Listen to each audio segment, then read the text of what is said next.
to Senate Bill 6, which is under the sponsorship of Senator Huxtable. Senator Huxtable. Thank you, Madam Chair. Oops, sorry about that. I'm pleased to introduce Senate Bill 6. Shortly after I got elected, there was the furor over the Cape Henlopen State Park and a proposed restaurant in the park took a lot of attention. And I really want to thank DNREC for hosting a public meeting in November, shortly after the election, to hear the constituents' concern of the Cape Henlopen area, and really came to a conclusion that it was in the best interest to table the idea of a restaurant in the park near the Senator McBride bathhouse. And what really then prompted this legislation is the need to kind of reinstitute why we are putting Senate Bill 6 forward. And there are times that we must reset the expectations of prior legislation. And this bill does that with the Warner Grant Trust lands. There's a long history of the Warner Grant Trust lands beginning in the late 1600s. And at some point, I would like to invite my friend Mike DiPaolo, who was the former executive director of the Lewes Historical Society, to kind of give us some broad perspective on those lands. And the beneficiaries who made it clear their position in that high school, there were about 1,000 people there, they made it clear that they prefer conservation, nature education, and public recreation to take a priority in that park, and have found those current uses as consistent with the Warner Grant Trust, the ones that are currently being offered within that park. They've made it clear that current public-private partnerships, such as the concession stand and the bait and tackle shop, are not detrimental to the public benefit. And this is made clear around line 119 and line 120, that we are just resetting the priorities of this area, which is different than any other state park because of how it was originally formed. There might be a question regarding the Attorney General's role in this, and there's a book I was given shortly after taking office by Lorraine Fleming, who sits on the Open Space Council, and it mentions the Warner Grant lands. And there was citizen suits back in the 70s regarding the Warner Grant Land Trust. And citizen suit, I'm just going to read from the book. A citizen suit initiated in 1973 contends that the conditions of the original grant have been violated in that area and is not being preserved for the uses intended. This suit has established that the state attorney general has the power to enforce the charitable trust. And so what this bill does, it also just reemphasizes that aspect of those previous lawsuits. And I think what's also important as we move forward and looking at Senate Bill 6 and the Warner Grant lands is our oath of office. And part of our oath of office is to always place the public interest above any special or personal interest, and to respect the right of future generations to share the rich historic and natural heritage of Delaware. And that's particularly true of these lands that we have here. And I really want to kind of do a little shout out to Dr. Stenger, who I was able to talk to, who actually helped to initiate some of these lawsuits and the original legislation that was passed in 1979. It was on Earth Day in 1970 that he stood in front of bulldozers. The Army was going to bulldoze some of Cape Henlopen State Park and preserved it as we see it today. And I think this is following in spirit with that legislation from 1979. And with that, if you don't mind, if I can invite Mike DiPaolo to say a few words about the Warner Grant Land Trust. Absolutely.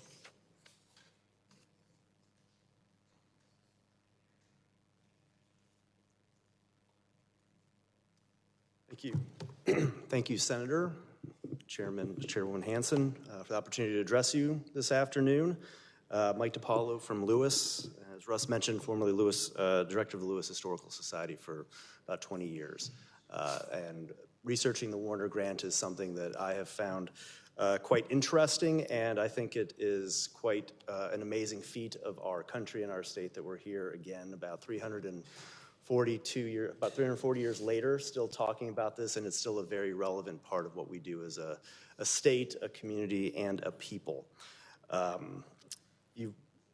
I know it's summarized in the bill, the contents of the Warner grant. To summarize, it was a grant of land made to a person named Edmund Warner by William Penn in 1683, where he had the right to gather fruits, shellfish, fish, and after his lifetime, he could not designate it to his heirs or other assignees. It returned to the public good for the people of Lewes and Sussex County in perpetuity. And I think what's interesting about that is it presumes that it had previously been in the public good. And there's actually documentation going back to as early as 1671 that refers to the lands of Cape Henlopen and the Great Marsh. They were often intertwined in such statements as being permanent open space, or as we would understand it, public commons. Something akin to Newcastle, something akin to Boston Common, which was established in 1633, and other New England-style commons. What I think makes our commons somewhat unique is that they were the size of those commons. They estimated them to be nearly 1,000 acres. I think we know that not to be the case. It's a much larger area than that. And it included all of what was called Cape Henlopen and referred to as Cape Henlopen at that time. And that extended to the north to Cape Henlopen and Delaware Bay, and to the northwest all the way to what was formerly known as Vesey's Inlet, which was the western boundary of Lewes. It's still the western boundary of the corporate city of Lewes, and it's actually the reason why Beach Plum Preserve, Beach Plum Island, is a part of Cape Henlopen State Park. It's an incredible resource for our state and for our community. I would just like to refer to the 1671, it was actually June 14th, 1671, held in New York, as that was the seat of government for this area at the time, that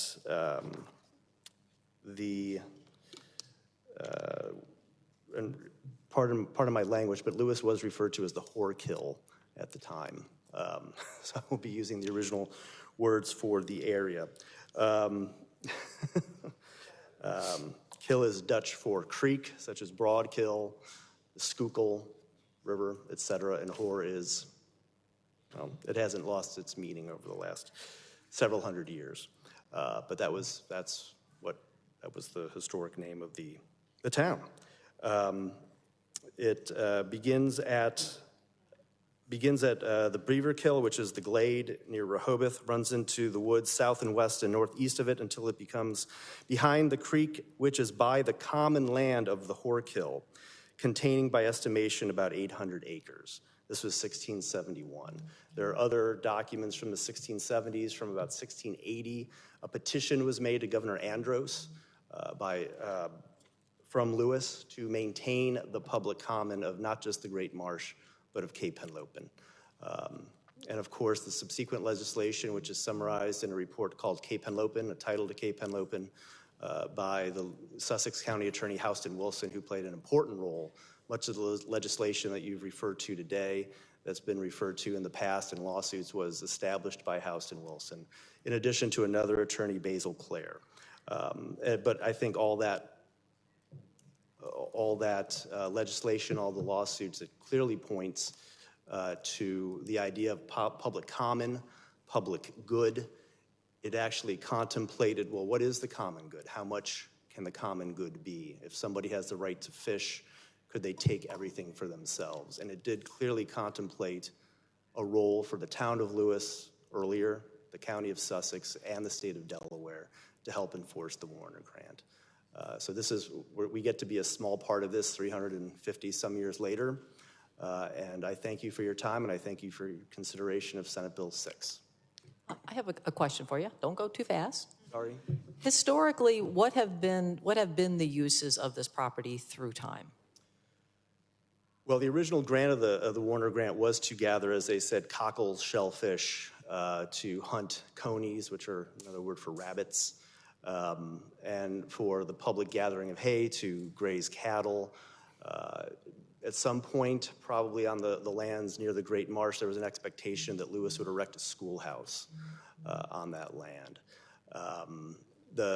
use was always, I believe, as contemplated here, as contemplated in the historical documents, relatively passive, but for the public good.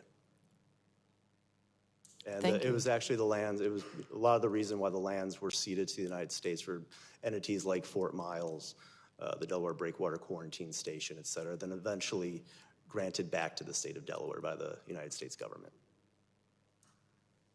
Thank you. Are there comments from any other committee members for our guest? Seeing none, thank you very much. Thank you. Are there any other comments from members of the committee? Have a question? Councilman, what am I saying? Senator Pardee. So on line 132 and 133, pretty clear. Department of Natural Resources Environmental Control may not develop hospitality amenities such as a restaurant, hotel, hostelry, or entertainment center. And it's my understanding that there's, for several years, maybe a decade or more, I mean, there's been a snack bar on the property that serves hot food, that serves hot dogs, hamburgers, French fries, that sort of thing. Wouldn't that, you know, and I went through the bill and I could not find a definition for restaurant, and I think what Delaware Code typically uses is the word food establishment, but it wasn't really clear to me, you know, exactly what is meant by restaurant in this terms, and whether, you know, if we pass this bill, that would essentially stop the operation of the current snack bar, because snack bar sounds to me, you know, could be considered a restaurant by some folks if it's serving hot food, even though it doesn't necessarily have a seating area. It is, you know, providing hot food for takeout, essentially. And I believe people eat. And is there a small deck there where people are able to sit and eat the food that they get at the snack bar? There are a couple picnic tables. Okay. Yep. So is this law? I mean, would this prohibit the ongoing operation of the snack bar? Or if they wanted to make improvements to the snack bar, you know, even if they wanted to, you know, put in new restaurant equipment, you know, for the preparation of food, I mean, could this, you know, kind of confuse that issue? So I don't believe it will, because that snack bar has been operating for many years, while the Warner Grant Land Trusts have been there from the 1979 legislation. And when you talk about who the beneficiaries are of this trust, it is the people, and the people have not spoken in and against the sort of establishment that is there, so that people do not feel that is a detriment to the public benefit as set forth in this act. And so therefore, if there were to be improvements to that existing snack shack to the point where it starts to encroach on what we all would consider a restaurant, wanting to serve alcohol and other things of that nature, then yeah, I would expect that the people would speak up again, as they clearly did this past year, and that would put the plan to rest. Yeah, I just think it should be a little bit, you know, better defined, and, you know, within the context of this bill, to have restaurant, you know, the word restaurant defined further, you know, to mean a, you know, separate freestanding structure that would, you know, as you kind of described it, because there are people who do enjoy going to the snack bar and being able to get a hamburger and fries and snacks and that, you know, that sort of thing, and that's apparently operated for many years without any issues, and I just, you know, would not like to see that stop. So, Senator Sturgeon. Thank you, Madam Chair. I thought I heard your either Senator Huxtable or one of the witnesses, expert witnesses, mention specifically the snack bar earlier in the discussion, and saying that it would not be affected. And I also wondered if lines 130 and 131, permitting the Department of Natural Resources and Environmental Control to provide for outdoor nature-based recreational activities, including athletic or other outdoor recreational activities, camping, housing provided in facilities dedicated to educational programs, and services offered by vendors supporting outdoor nature-based recreational activities. And of course, in order to do any kind of prolonged outdoor nature-based recreational activity, you need sustenance. So maybe a food vendor of the style that is currently there could fall under the lines 3031. Senator Huxtable? Certainly, thank you, Madam Chair. I mentioned that in my comments that I don't think it is inconsistent, and if it had been, I'm sure that the beneficiaries of the Warner Grant Trust would have voiced their opinion many years ago with the establishment of that food concession stand. So we can certainly make clarifications, but I think it's also clear. Thank you. Are there any other comments from members of the committee? Seeing none, we will go to public comment. Kiki, Anna? Public comment. First, we have our friend Robert Obermiller.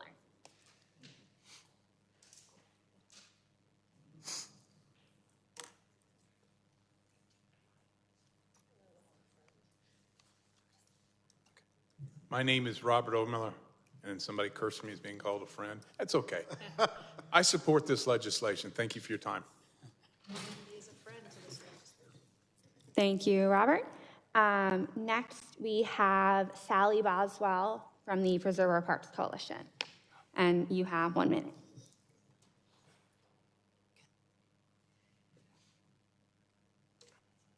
Good afternoon. I'm Sally Boswell. I live in Lewes, Delaware.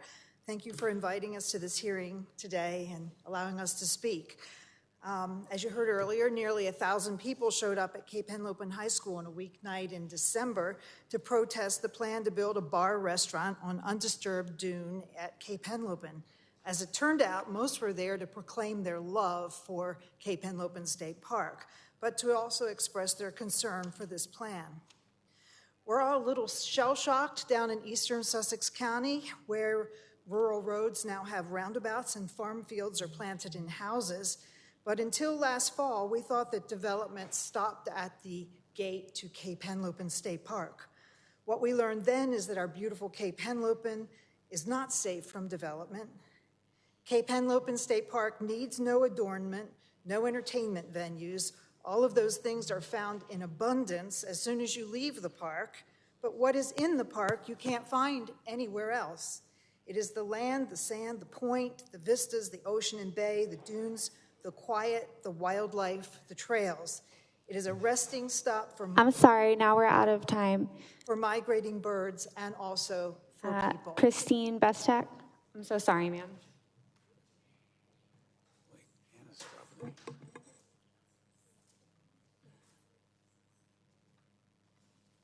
Hello, Christine Beshe. Thank you, Madam Chair and Committee. I'm a member of the Preserve Our Park Coalition and also a lifelong resident of Sussex County. I practically grew up in Cape Henlopen State Park, and my parents took us kids clamming and swimming and fishing there all the time. I remember in the winter of 1977, the bay froze over, and we all went ice skating. I have wonderful memories of the park, and it was a simpler time. There were no traffic jams, nothing but corn and soybean fields on either side of the road, no red lights between me and the beach. Now Sussex County is unrecognizable to me, and yet there is a place where we can still seek respite, and that is in Cape Henlopen State Park. On the dedication of the Grand Canyon as a national monument, Theodore Roosevelt said in his speech, "Leave it as it is. You cannot improve upon it. Man can only mar it." So I'm asking you today to leave it as it is and leave it for us and for our future generations. I hope that you approve of SB 6. Thank you very much. All right, thank you, ma'am. Next, we'll go to Secretary Garvin, if he is somewhere around. Oh, there you are. Looked right past you. Thank you, Anna. Thank you, Madam Chair, Committee. I'm Sean Garvin. I'm the Secretary of Delaware's Department of Natural Resources and Environmental Control. and Cape Henlopen is one of our 17 nationally award-winning state parks. I spoke a little bit to the sponsor before the hearing. We got the bill after it was filed, and we haven't had a chance to have a conversation. We're concerned by a couple of things that were also expressed by the members of the committee about some of the vagueness of the language and what impact it may have, not only on what we have existing at the park, but what we might do there in the future. The kind of definitions in here with regards to third-party vendors, private ventures, as well as the restaurants, as Senator Party mentioned, but also the section that says Department of Natural Resource Environmental Control shall administer the Warner Grant Trust land so that a private benefit or financial gain to a for-profit enterprise or private-public partnership is not detrimental to the public benefit set forth in this act. We have a lot of public partnerships with regards to bait and tackle shops, kayaking, the snack bar, snow cones, we have camping sites, we have cabins. The idea that we can only determine if it is against the Warner Trust based on somebody objecting to it really ties our hands on what we're going to do in the future. And for the record, at the public meeting we held in November, there were people who did speak against the snack bar. At that, I don't know if that becomes a litmus test of us going back. We're also concerned about it expanded the AG from representing the trust to any citizen of Sussex County. So anybody who thinks that maybe something that's going on there, a wedding, a friends group, some camping, can file suit against the department on behalf of that. I think there's a lot of vagueness in this that really would appreciate an opportunity to talk to the sponsor and see if we can work through some of that language. I understand the motivation of this came from the consideration of having a restaurant, which went through the process that we normally go through. We made a determination that was not right at this point, but I'm just concerned that this legislation may be a little bit of an overreach to a reaction to one specific situation, and would like an opportunity to talk further with the sponsor to figure out if we can have better language to have some more certainty of what we're trying to accomplish here. Thank you, Mr. Secretary. Senator Buxton? The purpose of this is maybe not a question, but it is a concern. Out of the concerns raised, it was proves it was the intent of the sponsor to address some of those concerns. No, I think we're still open for conversation as this bill moves forward. There's merit to the concerns. So I would like to know, especially if this shows up tomorrow. It's not on the agenda for tomorrow. Thank you, Mr. Secretary. I'll note that we are about 6 minutes to the top of the hour, and we have another committee meeting that is in here at 3 o'clock. So if you do not get an opportunity to provide public comment in verbal form, please make sure that you can supply something in written form. We're certainly happy to look at all of that. And Anna will go to the next folks that we have on the list. All right, thank you. Next on SB 6, we have Joseph Pike. If he is here, yep. All right, and I will note, anything you submit to me, I printed all the stuff and circulated them, so you can submit written comment, it will get seen.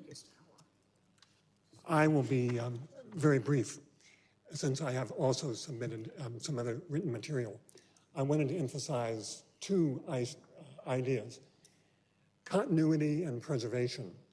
What SB 6 does is it would put this committee and the General Assembly in connection with what is probably one of the oldest public policies in the United States, support of the common in Sussex County, the fact that it's 340 years old.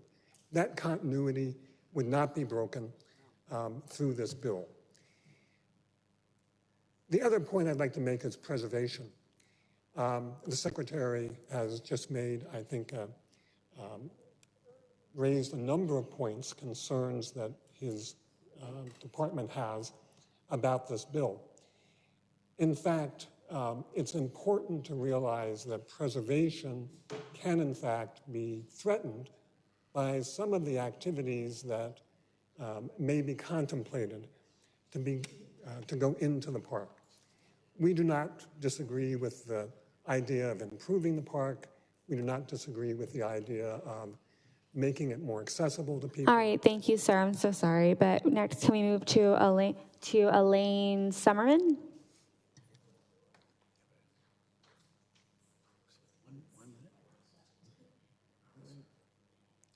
My name is Elaine Zimmerman. I'm from Lewes. I'm here to support SB 6. After 340 years under William Penn's governing Warner Grant Trust, it's still correct. William Penn had it correct, and this is really a long period of time, one of the oldest in the whole country. Conservation, nature education, public recreation, those are the three governing properties. Please do not support any amendments that would allow our park to become a modern entertainment venue. That's the direction it is slanting now, and it's not working. Please avoid loopholes that would allow a bar, a large indoor restaurant, a hotel, a store, an ocean pier, night lighting. All these things are on the books when you look at and see what they're planning, or any other inappropriate money-making endeavors. As citizens, we need to enjoy this beautiful natural place, to slow down, to restore ourselves, and by enjoying unsullied nature. This is why Cape Henlopen All right, Park thank has you. more I'm so visitors sorry. and brings more money to look to. Can we move to Gail? I'm sorry, ma'am. Gail Van Glider?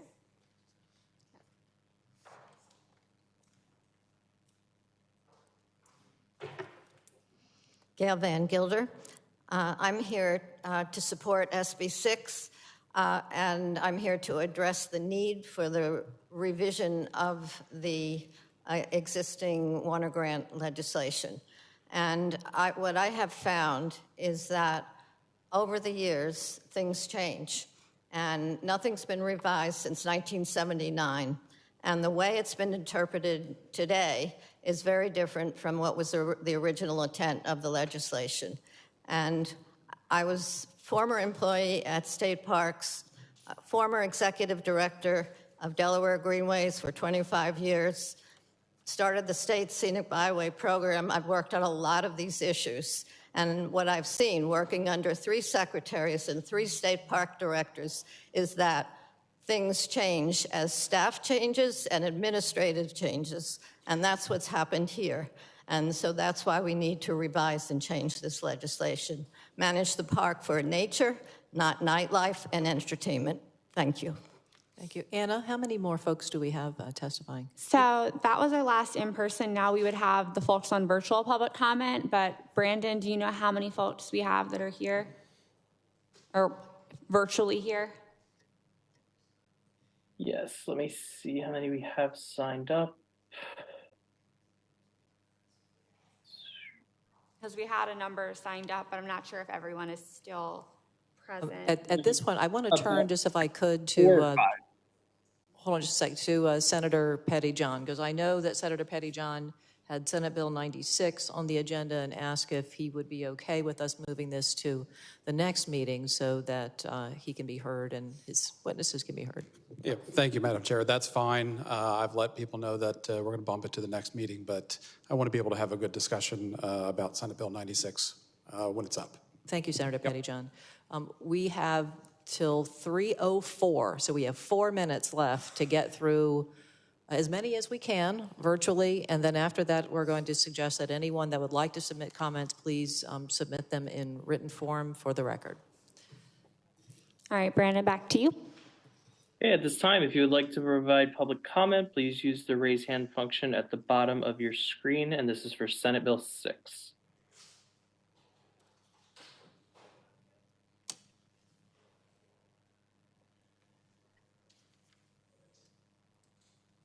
Again, if you'd like to provide public comment on Senate Bill 6, please use the raise hand function at the bottom of your screen.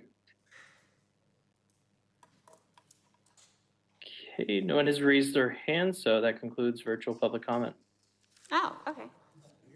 Well, that was a surprise. Yeah, Okay. that was not what I expected. All right. Well, thank you very much. Thank you, everyone, for coming. Is there a motion to adjourn? Second. All in favor, please signify by saying aye. Anyone opposed? Meeting is adjourned. Thank you.